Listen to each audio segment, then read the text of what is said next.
Hi friends, welcome to Hema Nagaraj blogs. ನಾನು ಹೇಮಾ. ಇವತ್ತು different ಆಗಿರೋ ಬ್ಲಾಗ್ ತಂದಿದ್ದೀನಿ. ಅಂದರೆ ನನ್ನ ರೂಟೀನ್ ಮಾರ್ನಿಂಗ್ ಟು ಆಫ್ಟರ್ನೂನ್ ಯಾವ ರೀತಿ ಇರುತ್ತೆ ಅಂತ ನಿಮ್ಮ ಜೊತೆ ಶೇರ್ ಮಾಡ್ತಾ ಇದ್ದೀನಿ. ಇದು ಮಂಡೇ ಬ್ಲಾಗ್, ಓಕೆನಾ? ಬನ್ನಿ ಬ್ಲಾಗ್ ನೋಡ್ಕೊಂಡು ಬರೋರಂತೆ. ನಿಮ್ಗೆ ಏನು ಅನಿಸುತ್ತೆ ನಾನು ಕಮೆಂಟ್ ಸೆಕ್ಷನ್ ಹಾಕಿ. ಇದು ಮಾರ್ನಿಂಗ್ ಬ್ಲಾಗ್ ಸ್ಟಾರ್ಟ್ ಮಾಡ್ತಾ ಇದ್ದೀನಿ. ನನಗೆ ಇಬ್ಬರು ಮಕ್ಕಳು ಇರೋದ್ರಿಂದ ಇಬ್ಬರಿಗೂ ಬೇರೆ ಬೇರೆ ಬ್ರೇಕ್ಫಾಸ್ಟೇ ಇಷ್ಟ. ಒಂದೇ ಥರ ಬ್ರೇಕ್ಫಾಸ್ಟ್ ಮಾಡಿದ್ರೆ ಇಬ್ಬರು ತಿನ್ನೋಲ್ಲ ನೆಟ್ಟಿಗೆ. ಸೊ ಅದಕ್ಕೆ ಅವ್ರನ್ನ ಕೇಳ್ಬಿಟ್ಟು ಮಾಡೋ ರೂಢಿ ಇದೆ ನನಗೆ. ಒಬ್ಬ ಇಂಜಿನಿಯರಿಂಗ್ ಮಾಡ್ತಾಯಿದ್ದಾನೆ, ಒಬ್ಬ ಸೆಕೆಂಡ್ PUC ಮಾಡ್ತಿದ್ದಾನೆ. ಸೊ ನಾನು ಹಿಂದಿನ ದಿನವೇ ಎಲ್ಲ ಕೇಳ್ತೀನಿ. ಯೂಶ್ವಲಿ ಕೆಲವ್ರ ಮನೇಲಿ ಕೇಳಲ್ಲ, ಬಟ್ ನನ್ನ ಮನೇಲಿ ಇವತ್ತಿಂದನೇ ಅಲ್ಲ, ಅವ್ರು ಹುಟ್ಟಿದಾಗಿಂದ ಅವ್ರು ಯಾವಾಗ ಸ್ಕೂಲೆಲ್ಲ ಸ್ಟಾರ್ಟ್ ಮಾಡಿದ್ರಲ್ಲ, ಸ್ಕೂಲಿಂಗೆಲ್ಲ ಆವಾಗಲಿಂದನೂ ಅವ್ರನ್ನ ಕೇಳ್ಬಿಟ್ಟೆ ಪ್ಯಾಕ್ ಮಾಡೋದು. ಸೊ ಒಬ್ಬ ಮಗನಿಗೆ ಫ್ರೈಡ್ ರೈಸ್ ಬೇಕು ಅಂತ ಅಂದ ದೊಡ್ಡ ಮಗ. ಸೊ ಅವ್ನಿಗೆ ಫ್ರೈಡ್ ರೈಸ್ ಪ್ಯಾಕ್ ಮಾಡಿದೆ. ಸೊ ಅವ್ನಿಗೆ ಅದನ್ನೇ ತಿಂದ್ಬಿಟ್ಟು ಅದೇ ಕಟ್ಕೊಂಡು ಹೋಗ್ತಾನೆ. ಚಿಕ್ಕವನಿಗೇನು ಅಂದರೆ ಅವ್ನು ತುಂಬ ಪರ್ಟಿಕ್ಯುಲರ್. ಅವ್ನಿಗೆ ಹಣ್ಣಿರಬೇಕು, ಸೌತೆಕಾಯಿ ಇರಬೇಕು, ಮತ್ತು ಅವ್ನು ಸ್ವೀಟ್ ತಿನ್ನಲ್ಲ. ದೊಡ್ಡವನು ನಂತರ ಸ್ವೀಟು ಖಾರ ಎಲ್ಲ ಪ್ರಿಯ. ಅವನು ಚಿಕ್ಕವನು ಹಂಗಲ್ಲ, ಅವನಿಗೆ ಖಾರ ಜಾಸ್ತಿ ಇಷ್ಟ. ಬಟ್ ಪ್ರತಿದಿನವೂ ಎಣ್ಣೆಲಿ ಕರೆದಿದ್ದು ಅದೆಲ್ಲ ಜಾಸ್ತಿ ಇಷ್ಟಪಡಲ್ಲ ಚಿಕ್ಕವನು. ಸೊ ಅದಕ್ಕೆ ಅವ್ನಿಗೆ ಚಪಾತಿ ಪ್ಯಾಕ್ ಮಾಡೋಣ ಅಂತ. ಚಪಾತಿಲೂ ಅಷ್ಟೇ ಅವ್ನಿಗೆ ಗ್ರೇವಿ ಇದೇ ಥರ ಇರಬೇಕು. ಈ ಥರ ಗ್ರೇವಿ ಮಾಡಿದ್ರೆ ಅವ್ನಿಗೆ ತುಂಬ ಇಷ್ಟ. ಸೊ ನಾನು ಬೆಳಗ್ಗೆ ಫ್ರೈಡ್ ರೈಸ್ ಮಾಡಿ ದೊಡ್ಡವ್ನಿಗೆ ಪ್ಯಾಕ್ ಮಾಡಿಬಿಟ್ಟೆ. ಅವ್ನು ಅದನ್ನೇ ತಿಂದು ಕಟ್ಕೊಂಡು ಹೋದ. ಚಿಕ್ಕವನಿಗೆ ಇಲ್ಲಿ ವೆಜ್ ಕುರ್ಮಾ ಮಾಡ್ತಾಯಿದ್ದೀನಿ, ಸಿಂಪಲ್ಲು. ಅದಕ್ಕೆ ಮೊಸರು, ಧನಿಯಾ ಪುಡಿ, ಅಚ್ಕಾರದ ಪುಡಿ ಎಲ್ಲ ಹಾಕ್ಬಿಟ್ಟು ಸ್ವಲ್ಪ ಬಟಾಣಿ, ಸ್ವಲ್ಪ ಬೀನ್ಸು, ಆಲೂಗೆಡ್ಡೆ ಒಂದು ಸ್ವಲ್ಪ ಕ್ಯಾಪ್ಸಿಕಮ್ ಹಾಕ್ಬಿಟ್ಟು ನನಗೆ ಅವನಿಗೆ ಬ್ರೇಕ್ಫಾಸ್ಟ್ ಮಾಡ್ಕೊಡ್ತಾಯಿದ್ದೀನಿ. ಅವ್ನು ಸ್ವಲ್ಪ ಕಾಲೇಜ್ ಲೇಟ್ ಅವನದು. ಸೊ ಅದರಿಂದ ಈ ಕಡೆ ಸ್ವಲ್ಪ ಸಾಸಿವೆ ಒಗ್ಗರಣೆ ಕೊಟ್ಬಿಟ್ಟು, ಸಾಸಿವೆ ಜೀರಿಗೆ ಒಂದು ಬ್ಲೆಂಡರಲ್ಲಿ 1-2 ಈರುಳ್ಳಿ ಮತ್ತು 2-3 ಟೊಮೆಟೊ ಹಣ್ಣಾಗಿರೋದು ಹಾಕ್ಕೊಂಡು ಸ್ವಲ್ಪ ಉಪ್ಪು ಹಾಕ್ಬಿಟ್ಟು ಬ್ಲೆಂಡರಲ್ಲಿ ಮಾಡಿಕೊಂಡ್ರೆ ತುಂಬ ಈಸಿ ಆಗುತ್ತೆ, ಬೇಗ ಆಗೋಗುತ್ತೆ. ಯಾಕಂದರೆ ನಾವು ಕಾಯಿ ಗಸಗಸೆ ಏನೂ ಹಾಕಲ್ಲ. ರುಚಿಗೆ ತಕ್ಕಷ್ಟು ಉಪ್ಪು ಹಾಕ್ಬಿಟ್ಟು ಸ್ವಲ್ಪ ಅರಿಶಿನ ಹಾಕ್ಬಿಟ್ಟು ಅದಕ್ಕೆ ಏನೇನು ವೆಜ್ಜೀಸ್ ಕಟ್ ಮಾಡಿಟ್ಕೊಂಡು ಬಟಾಣಿ, ಆಲೂಗೆಡ್ಡೆ ಅದೆಲ್ಲ ಗೀ ರೈಸ್ ಮಾಡಿಕೊಂಡ್ರೆ ಕುರ್ಮಾ ಸೂಪರಾಗಿರುತ್ತೆ. ಆವಾಗ ನೀವು ಬೇಕಾದ್ರೆ ಮೊಸರು ಬದಲು ತೆಂಗಿನಕಾಯಿ ಹಾಲು ಹಾಕ್ಕೊಳ್ಬೋದು. ಇದನ್ನು ಒಂದಕ್ಕೊಂದು ಚೆನ್ನಾಗಿ ಬೆರೆಸ್ತಾ ಇದ್ದೀನಿ. ಈ ಕಡೆ ಚಪಾತಿ ಹಿಟ್ಟು ಸಾಫ್ಟಾಗಿ ಕಲಸಿ ರೆಡಿ ಮಾಡಿ ಇಟ್ಟಿದ್ದೀನಿ. ನಾನು ಸ್ವಲ್ಪ ನೆನೆಯಲಿ ಒಂದು 10 ನಿಮಿಷ. ಈ ಕಡೆ ಕುರ್ಮಾ ಮಾಡ್ಕೊಳ್ತಿದ್ದೀನಿ. ನಾನು ಹಂಗಿಂದ ಹಂಗೇ ಕಿಚನ್ ಕ್ಲೀನ್ ಮಾಡ್ಕೊಂಡ್ಬಿಡ್ತೀನಿ. ಎಲ್ಲ ಡಂಪ್ ಮಾಡ್ಕೊಂಡು ಕ್ಲೀನ್ ಮಾಡೋಕ್ಕೆ ನನಗಂತೂ ಆಮೇಲೆ ಶಕ್ತಿ ಇರೋಲ್ಲ. ಸೊ ನೋಡಿ, ಫ್ರೈಡ್ ರೈಸ್ ಕೊಡ್ತಾಯಿದ್ದೀನಿ ಅವ್ನಿಗೆ ತಿನ್ನೋಕ್ಕೆ. ಅದು ಅವ್ನು ರಿಕ್ವೆಸ್ಟ್ ಮಾಡ್ಕೊಳ್ಬೇಕು. ಇವಾಗ ಅವ್ನು ಒಂದೇ ಟೈಮ್ ರೈಸ್ ತಿನ್ನೋದು, ಆಮೇಲೆ ಅವ್ನು ಚಪಾತಿ, ಅಕ್ಕಿ ರೊಟ್ಟಿ ಆ ಥರದ್ದು ಇಷ್ಟ ಅವ್ನು ಚಿಕ್ಕವನಿಗೆ. ಸೊ ದೊಡ್ಡವನು ಏನಿಲ್ಲ, ಅವ್ನು ಏನು ಕೊಟ್ಟರು ತಿಂತಾನೆ. ಸೊ ಅದನ್ನು ಚೆನ್ನಾಗಿ ಎಣ್ಣೆ ಹಾಕಿ ಒಸಿತಾ ಇದ್ದೀನಿ. ಡಬಲ್ ಲೇಯರ್ ಮಾಡ್ತಾ ಇದ್ದೀನಿ. ಯಾಕಂದರೆ ಮಧ್ಯಾಹ್ನ ತಿನ್ನೋಷ್ಟೊತ್ತಿಗೆ ಸಾಫ್ಟಾಗಿರಲಿ ಪಾಪ ಅಂತ. ಈ ಬಿಸಿಲಿಗೆ ಅದು ಹೆಂಗೆ ಚಪಾತಿ ತಿನ್ನೋದೋ ಗೊತ್ತಿಲ್ಲ, ಬಟ್ ಕೆಲವ್ರು ಚಪಾತಿನೇ ಇಷ್ಟ. ನಾನಂತೂ ಅನ್ನ, 3 ಹೊತ್ತು ಅನ್ನ ಕೊಟ್ಟರು ತಿಂತೀನಿ. ಈ ಕಡೆ ಒಂದು 2 ನಿಮಿಷ ನನ್ನ ಗ್ರೇವಿ ಇನ್ನೇನು ಮುಗಿತಾ ಬಂತು. ಅದಕ್ಕೆ ಧನಿಯಾ ಪುಡಿ, ಅಚ್ಕಾರದ ಪುಡಿ, ಗರಂ ಮಸಾಲ ಎಲ್ಲ ಹಾಕ್ಬಿಟ್ಟು ಸ್ವಲ್ಪ ಅರಿಶಿನ ಹಾಕ್ಬಿಟ್ಟು ಚೆನ್ನಾಗಿ ಒಂದಕ್ಕೊಂದು ಬೆರೆಸ್ತಾ ಇದ್ದೀನಿ. ಸುತ್ತ ಎಣ್ಣೆ ಬಿಟ್ಟು ಬಂದರೆ ಸಕ್ಕ ಟೇಸ್ಟಿಯಾಗಿರುತ್ತೆ. ಒಂದು ಸಲ ಮಾಡಿ ನೋಡಿ. ಸುಮಾರು 2-3 ಚಮಚದಷ್ಟು ನಾನಿಲ್ಲಿ ಮೊಸರು ಆ್ಯಡ್ ಮಾಡಿದ್ದೀನಿ. ಹುಳಿ ಮೊಸರಾದರೂ ಪರವಾಗಿಲ್ಲ. ಅದಕ್ಕೆ ನಾನು ನೆನ್ನೆನೇ ಬರಬೇಕಾದ್ರೆ ನಾನು ಹೇಳಿದ್ನಲ್ಲ, ಪ್ರೀ ಪ್ಲ್ಯಾನ್ ಮಾಡ್ಕೊಳ್ತೀನಿ. ಮಕ್ಳಿಗೆ ಅಡುಗೆ ತಿಂಡಿ ಏನಿದ್ರೂ ಅಷ್ಟೇ, ಹಣ್ಣುಗಳು ಅಷ್ಟೇ ನಾನು ಹಿಂದಿನ ದಿನ ತಂದಿಟ್ಕೊಳ್ತೀನಿ. ಸ್ಟಾಕ್ ಅಂತೂ ಮಾಡಿಟ್ಕೊಳ್ಳಲ್ಲ. ವಾಟರ್ಮೆಲನ್ ಆದರೆ ಒಂದು 2-3 ದಿನ ಇರುತ್ತೆ. ಬಟ್ ಅವರು ವಾಟರ್ಮೆಲನ್ ತೊಗೊಂಡೋಗಲ್ಲ ಅವ್ನು ಚಿಕ್ಕವನು. ಸೊ ಅದಕ್ಕೆ ಅವನಿಗೆ ಮಸ್ಕ್ ಮೆಲನ್ ಇಷ್ಟ. ಇವಾಗ ನಾವೆಲ್ಲ ಮಸ್ಕ್ ಮೆಲನ್ ಜ್ಯೂಸ್ ಮಾಡ್ಕೊಂಡು ಕುಡಿತೀವಲ್ಲ, ಅವ್ನಿಗೆ ಆ ಥರ ಜ್ಯೂಸೆಲ್ಲ ಇಷ್ಟ ಇಲ್ಲ. ಹಣ್ಣನ್ನ ಕಟ್ ಮಾಡಿಬಿಟ್ಟು ಸ್ಲೈಸ್ ಮಾಡ್ಕೊಂಡು ತೊಗೊಂಡೋಗ್ತಾನೆ ಚಿಕ್ಕದು. ಮತ್ತು ಡೈಲಿ ಸೌತೆಕಾಯಿ ಇರುತ್ತೆ ಅವನಿಗೆ. ಅವ್ನು ಅಟ್ಲೀಸ್ಟ್ ಒಂದು ಅರ್ಧ ಪೀಸ್ ಸೌತೆಕಾಯಿದು ತೊಗೊಂಡು ಹೋಗ್ತಾನೆ.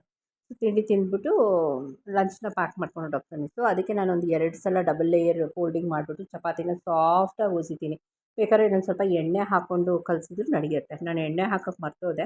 ಸೊ ಈಗ ಒಂದು 3 ಚಪಾತಿ ಅವ್ನಿಗೆ ಪ್ಯಾಕ್ ಮಾಡ್ತಾಯಿದ್ದೀನಿ. ನೋಡಿ ಗೊಜ್ಜು ಈ ಥರ ಅದನ್ನು ಸ್ವಲ್ಪ ಡ್ರೈಯಾಗಿ ಮಾಡಿದ್ದೀನಿ. ಅವ್ನಿಗೆ ನೀರಾದರೆ ಅಲ್ಲಿ ಟಿಫನ್ ಬಾಕ್ಸಿಂದ ಸುರಿಯುತ್ತೆ ಅಂತ ಅವನು ಇದು ಮಾಡ್ತಾನೆ, ಬೇಜಾರು ಮಾಡ್ಕೊಳ್ತಾನೆ. ಸೊ ಅದಕ್ಕೆ ನಾನು ಸ್ವಲ್ಪ ಡ್ರೈಯಾಗಿ ಮಾಡಿದ್ದೀನಿ. ನಾವು ಮನೇಲಿ ತಿನ್ನೋರಿದ್ರೆ ಇನ್ನು ಸ್ವಲ್ಪ ನೀರು ಹಾಕ್ಕೊಂಡು ಲಿಕ್ವಿಡ್ ಫಾರ್ಮ್. ಈ ಕಡೆ ಮಸ್ಕ್ ಮೆಲನ್ನ ನೋಡಿ, ನನಗೆ ಆಲೂಗೆಡ್ಡೆ ಇರಿಯೋದು ಅದು ಎಲ್ಲಿ ಇಟ್ಬಿಟ್ಟಿದ್ನೋ ನಂಗೆ ಬೆಳಗ್ಗೆ ಸಿಗ್ತಾನೇ ಇರಲಿಲ್ಲ. ಸೊ ಅದಕ್ಕೆ ಚಾಕುಲೆ ಆ ಸಿಪ್ಪೆ ಎಲ್ಲ ಚೆನ್ನಾಗಿ ಎರ್ಕೊಂಡು ನಾನು ಅದನ್ನು ಮಸ್ಕ್ ಮೆಲನ್ನ ಟಿಫನ್ ಬಾಕ್ಸ್ಗೆ ಪ್ಯಾಕ್ ಮಾಡ್ತಾಯಿದ್ದೀನಿ. ಯೂಶ್ವಲಿ ಏನು ಆಗುತ್ತೆ ಗೊತ್ತಾ, ನಾವು ಪ್ಲ್ಯಾನ್ ಮಾಡ್ಕೊಂಡ್ಬಿಟ್ರೆ ನಮ್ಗೆ ಈಸಿ ಆಗುತ್ತೆ. ಇಲ್ಲ ಅಂದರೆ ತಲೆ ಕೆಟ್ಟೋಗ್ಬಿಡುತ್ತೆ. ಅದು ಇವತ್ತು ಬೇರೆ ಏನಿತ್ತು ಅಂದರೆ, ನನಗೆ ಇದು ಮಂಡೇ ವ್ಲಾಗ್ನ ನಿಮ್ಮ ಜೊತೆ ಶೇರ್ ಮಾಡ್ತಾ ಇರೋದು. ನನ್ನ ಮಕ್ಕಳೆಲ್ಲ ಪ್ರೀ ಪ್ಲ್ಯಾನ್ ಮಾಡಿ ಹೇಳ್ತಾರೆ, ಈ ಬುಕ್ಸ್ ಬೇಕು, ಆ ಬುಕ್ಸ್ ಬೇಕು ಅಂತ ಎಲ್ಲ ಹೇಳಿರ್ತಾರೆ. ಯಾಕಂದರೆ ನೆಕ್ಸ್ಟ್ ವೀಕಿಂದ ಎಕ್ಸಾಮ್ ಸ್ಟಾರ್ಟ್ ಆಗ್ತಾಯಿದೆ. ಸೊ ಒಂದು ಕಡೆ ಮಸ್ಕ್ ಮೆಲನ್ ಹಾಕ್ತಾಯಿದ್ದೀನಿ, ಒಂದು ಕಡೆ ಸೌತೆಕಾಯಿ ಹಾಕ್ತಾಯಿದ್ದೀನಿ, ಒಂದು 3 ಚಪಾತಿ ಸಾಫ್ಟಾಗಿ ಒಸ್ಕೊಂಡಿದ್ದೀನಿ. ಎರಡನೇವನ್ನ ಡ್ರಾಪ್ ಮಾಡಿ ಬಂದು ದೇವಸ್ಥಾನಕ್ಕೆ ಹೋಗಿ ಬಂದು, ಸೋಮವಾರ ಆಗಿದ್ದರಿಂದ ಈಶ್ವರನ ದೇವಸ್ಥಾನಕ್ಕೆ ಹೋಗ್ತೀನಿ. ಹೋಗಿ ಬಂದು ಅಲ್ಲಿಂದ ನಾನು ಅವೆನ್ಯೂ ರೋಡ್ಗೆ ಹೋಗಬೇಕಾಯ್ತು. ಯಾಕಂದರೆ ಇಲ್ಲಿ ಅವೆನ್ಯೂ ರೋಡಲ್ಲಿ ನಮಗೆ ಚೀಪಾಗಿ ಸಿಗುತ್ತೆ. ಅಂದರೆ ಸೆಕೆಂಡ್ ಹ್ಯಾಂಡ್ ಬುಕ್ಸ್ ಸಿಗುತ್ತೆ ಸ್ವಲ್ಪ ಕಮ್ಮಿ ರೇಟ್ಗೆ. ಸೊ ನನ್ನ ದೊಡ್ಡ ಮಗನಿಗೂ ಸ್ವಲ್ಪ ಮೆಕ್ಯಾನಿಕಲ್ ಬುಕ್ಸ್ ಬೇಕಾಗಿತ್ತು. ಅವನು ಇವಾಗ ಸೆಕೆಂಡ್ ಸೆಮ್ ಮಾಡ್ತಿದ್ದಾನೆ. ಬಟ್ ಅವ್ರಿಗೆ ಮ್ಯಾಥ್ಸ್ ಬುಕ್ಕು ಅವನು ಇದು ತೊಗೊಂಡಿರೋದು, ಆರ್ಟಿಫಿಷಿಯಲ್ ಇಂಟೆಲಿಜೆನ್ಸ್ ತೊಗೊಂಡಿರೋದು. ಸೊ ಅವನಿಗೆ ಸ್ವಲ್ಪ ಮೆಕ್ಯಾನಿಕಲ್ದು ಯಾವುದೋ ಒಂದು ಬುಕ್ ಬೇಕು, ಮತ್ತು ಮ್ಯಾಥ್ಸ್ ಬುಕ್ ಬೇಕು ಅಂತೆಲ್ಲ ಅಂತಿದ್ದ. ಮತ್ತು ಚಿಕ್ಕವನಿಗೂ ಅಷ್ಟೇ, ಅವನಿಗೆ ಸೆಕೆಂಡ್ PUCದು text books plus guide, tiffin box ready ಮಾಡಿಬಿಟ್ಟೆ, ಗೈಡು ಎಲ್ಲ ತೊಗೊಂಡು ಬರಬೇಕು.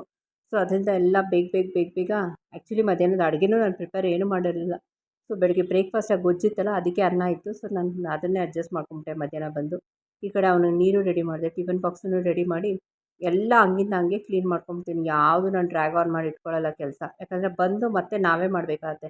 ಈ ಕಡೆ ನೋಡಿ ಒಂದು ಪಾಟ್ ತೊಳಿತಾ ಇದ್ದೀನಿ. ಇಲ್ಲಿ ನಾನು ಏನಾದ್ರು ಹೊರಗಡೆ ಹೋಗಿ ಬರ್ತೀನಿ ಅಂತ ಏನಾದ್ರು ಹಿಂದಿನ ದಿನ ನಂಗೆ ಗೊತ್ತಿದ್ದರೆ ಒಂದು ಅರ್ಧ ಲೀಟ್ರಷ್ಟು ಹಾಲಿಗೆ ಸ್ವಲ್ಪ ಬಾದಾಮಿ ಪೌಡ್ರು, ಸ್ವಲ್ಪ ಕಸ್ಟರ್ಡ್ ಪೌಡ್ರು, ಸ್ವಲ್ಪ ಸಕ್ಕರೆ ಹಾಕಿ ಚೆನ್ನಾಗಿ ಕುದಿಸ್ಬಿಟ್ಟು ಹಾಲನ್ನ ಸ್ವಲ್ಪ ಏನು ಈ ಕಡೆ ತಿಕ್ಕು ಜ್ಯೂಸು ಮತ್ತು ಐಸ್ ಕ್ರೀಮ್ ಮಿಕ್ಸು ಆ ಸ್ಟೇಜಲ್ಲಿ ಅದನ್ನು ಇನ್ನು ನೋಡಿ ಎಷ್ಟು ತಿಕ್ಕಾಗಿದೆ ಅಂತ.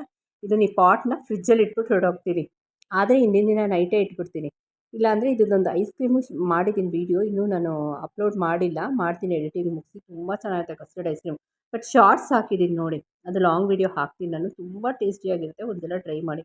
ಇದನ್ನು ಲಿಕ್ವಿಡ್ ಫಾರ್ಮ್ ಅಂದರೆ ಐಸ್ ಕ್ರೀಮು ಅಲ್ಲ, ತಿಕ್ ಜ್ಯೂಸ್ ಥರ ಇದನ್ನು ಮಾಡಿ ಫ್ರೀಝರಲ್ಲಿ ಇಟ್ಬಿಡ್ತೀನಿ. ಯಾಕಂದರೆ ನಾನು ಹೊರಗಡೆ ಹೋಗಿ ಬಂದು ಫಸ್ಟ್ ಕೆಲಸ ಏನು ಗೊತ್ತಾ, ಮುಖ ತೊಳ್ಕೊಂಡು ಐಸ್ ಹಾಕ್ಕೊಂಡು ಮುಖ ರಬ್ ಮಾಡಿಕೊಂಡು ಕೈಕಾಲು ತೊಳೆದು ಇದನ್ನು ಕುಡಿಯೋದೆ ಅಡುಗೆಗೆ ಇಟ್ಬಿಟ್ಟು. ಸೊ ಇದನ್ನು ಮಾಡಿ ನಾನು ಫ್ರೀಝರಲ್ಲಿ ಇಟ್ಬಿಟ್ಟು ಹೊರಟೋಗ್ತೀನಿ ಪಾಟಲ್ಲಿ. ಅದು ಪಾಟಲ್ಲಿರೋದ್ರಿಂದ ಎಷ್ಟು ತಣ್ಣಕ್ಕಿರುತ್ತೆ ಗೊತ್ತಾ, ಕುಡಿಯೋಕ್ಕೆ ಸಖತ್ ಟೇಸ್ಟಿಯಾಗಿರುತ್ತೆ. ಸೊ ಇದನ್ನೆಲ್ಲ ಮುಗಿಸಿ ಹೋಗೋಷ್ಟೊತ್ತಿಗೆ ನನಗೆ ಅವನ್ನ ಡ್ರಾಪ್ ಮಾಡಿ ಬಂದು ದೇವಸ್ಥಾನಕ್ಕೆ ಹೋಗಿ ಬಂದು 11 ಗಂಟೆ ಆಗೋಯಿತು. ಹೋಗಿ ಬಂದು ನೋಡಿ ಎಲ್ಲ ಬುಕ್ಸ್ ನಿಮ್ಮ ಜೊತೆ ಶೇರ್ ಮಾಡ್ತಾಯಿದ್ದೀನಿ. ಇದೆಲ್ಲ ಸೆಕೆಂಡ್ ಪಿ ಯು ಸಿದು. ಬರೀ ಸಾಂಸ್ಕ್ರಿಟ್ ಮತ್ತು ಇಂಗ್ಲೀಷ್ ಮಾತ್ರ ತೊಗೊಂಡಿದ್ದ ಅವನು ಇಲ್ಲಿ ಸಪ್ನಾಲಿ ನಮ್ಮ ಮನೆ ಹತ್ರ. ಮಿಕ್ಕಿದ್ದು ಯಾವುದು ಸಪ್ನಾಲಿ ಮಂತ್ ಎಂಡಿ ಆಮೇಲೆ ಸಪ್ನಾಲಿ ಸಿಗಲಿಲ್ಲ ಅಂದರೆ ಏನು ಮಾಡೋದು. ಈ ಮಂತು ಕೊನೆಯಲ್ಲಿ ಲಾಸ್ಟ್ ವೀಕಲ್ಲಿ ಅವ್ರಿಗೆ ಯೂನಿಟ್ ಟೆಸ್ಟ್ ಸ್ಟಾರ್ಟ್ ಆಗ್ತಿದೆ. ಸೊ ಮತ್ತೆ ನಾಳೆ ಶ್ರೀರಾಮನವಮಿ ಹಬ್ಬ ಇದೆ ನಾಳಿದ್ದು. ಸೊ ಒಂದೊಂದೇ ಕೆಲಸ ಬಂದ್ಬಿಡುತ್ತೆ ಅಂತ ಅಂದ್ಬಿಟ್ಟು ನಾನು ಇದು ಅವನು second P U C books, ಇದು ಎಂಜಿನಿಯರಿಂಗ್ ಬುಕ್ಸು ಅಂತೆಲ್ಲ ತೊಗೊಂಬಂದು ರೆಡಿ ಮಾಡಿ ಇಟ್ಬಿಟ್ಟೆ. ನಾನು ವೀಡಿಯೋ ಮಾಡೋಣ ಅಂದ್ಕೊಂಡೆ ಅಂಗಡೀಲಿ, ಅಯ್ಯೋ ಅವಿನಿ ರೋಡು ಆ ರಶ್ಶು ಆ ಬಿಸಿಲು ದೇವರೇ, ಮಾತಾಡೋಕ್ಕೂ ಶಕ್ತಿ ಇರಲಿಲ್ಲ, ಇನ್ನು ಮೊಬೈಲಲ್ಲಿ ತೆಗಿಯೋದು ಹೊರಗಡೆ ಅಂತ ಎಲ್ಲ ಬುಕ್ಸ್ ಮಾತ್ರ ತೊಗೊಂಡು ಬಂದು ನಿಮ್ಮ ಜೊತೆ ಶೇರ್ ಮಾಡೋಣ ಅಂದ್ಕೊಂಡು ಈ ವಿಡಿಯೋನ ಇಲ್ಲೇ ಮುಗಿಸ್ತೀನಿ. ನೋಡಿದ್ರೆ ಇವತ್ತಿನ ಬ್ಲಾಗು ನಿಮ್ಗೆ ಏನು ಅನಿಸ್ತು? ನಿಮಗೆಲ್ಲ ಇಷ್ಟ ಆದರೆ ಗೊತ್ತಲ್ಲ, ಲೈಕ್ ಮಾಡಿ, ಶೇರ್ ಮಾಡಿ, ಸಬ್ಸ್ಕ್ರೈಬ್ ಮಾಡ್ಕೊಳ್ಳಿ. ಪಕ್ಕದಲ್ಲಿರೋ ಬೆಲ್ ಐಕನ್ಗೆ ಆಲ್ ಅಂತ ಕೊಡಿ. ಡೈಲಿ ಈ ಥರ ಬ್ಲಾಗ್ನ ಹಾಕ್ತೀನಿ ಅಂತ ಹೇಳ್ತಾ ಹೋಗ್ಬರಲ್ಲ. ಎಲ್ಲರಿಗೂ ಬಾಯ್.